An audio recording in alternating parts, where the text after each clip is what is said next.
Monsieur le Président, Madame la Vice-présidente, chers collègues, comment avoir une lecture de ce budget supplémentaire sans se référer à l'élaboration du budget primitif voté en décembre 2024 dans des conditions extrêmement délicates? Une de nos craintes, lorsque vous avez décidé de voter le budget primitif sur les bases de la loi de finances 2025 Barnier, ayant pourtant fait l'objet d'une motion de censure, était que certaines politiques pourtant primordiales seraient mises à mal et qu'il n'y aurait ensuite pas de retour en arrière possible. La plupart des groupes politiques de cette Assemblée avaient regretté cette frilosité et vous l'avez fait savoir en proposant de nombreux amendements pour sauver des politiques régionales qui leur semblaient prioritaires. C'était le cas de notre groupe qui avait proposé un grand nombre d'amendements.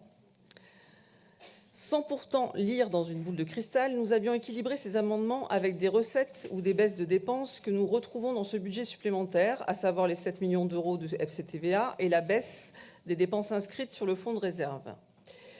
J'ai pu lire dans la presse que vous ne regrettez pas ce choix.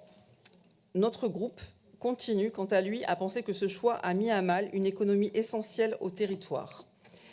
Même si nous pouvons nous réjouir en première lecture de ce budget supplémentaire de voir apparaître des crédits pour les entreprises en retournement, la rémunération des stagiaires en formation professionnelle, les PNR, les lycées, la jeunesse, la culture, qui est très importante pour nos territoires, il n'en reste pas moins un sentiment de déception.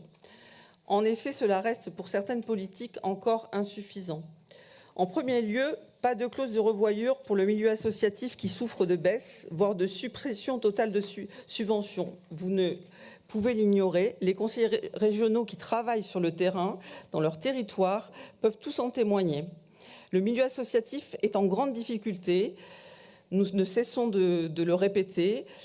Nous sommes sans cesse sollicités et alertés. Les associations connaissent de graves problèmes de trésorerie. Certaines ont déjà procédé à des licenciements. Et pourtant, elles représentent une économie incontournable, l'économie présentielle notamment, que nous ne pouvons abandonner. Elles agissent au cœur des enjeux collectifs et régionaux, inclusion, culture, écologie, jeunesse, solidarité. La région s'est dotée d'une feuille de route Néo-Terra. Vous ne manquez jamais une occasion d'afficher cette orientation politique qui se veut exemplaire. Et pourtant, comme nous l'avons souvent déploré dans cet hémicycle, elle n'est pas suffisamment à la hauteur des véritables enjeux environnementaux. Et ce budget supplémentaire en est une fois de plus l'exemple flagrant. Ce budget continue à privilégier certains projets industriels expérimentaux, coûteux et souvent destructeurs, plutôt que de mettre en place des mesures de politique publique très utiles pour la population. Vous aurez compris que je parle notamment de Flying Wells. Le rôle d'un budget supplémentaire, ce n'est pas d'inscrire ce type de projet risqué, c'est de soutenir des solutions sobres, efficaces et éprouvées. Nous y reviendrons d'ailleurs via nos amendements budgétaires. Nous vous le rappelons régulièrement, comme de nombreux scientifiques et une fois encore le Césaire dans son rapport, nous assistons à un effondrement de la biodiversité qui aura des répercussions majeures sur notre environnement de vie et sur bon nombre d'activités humaines, notamment économiques.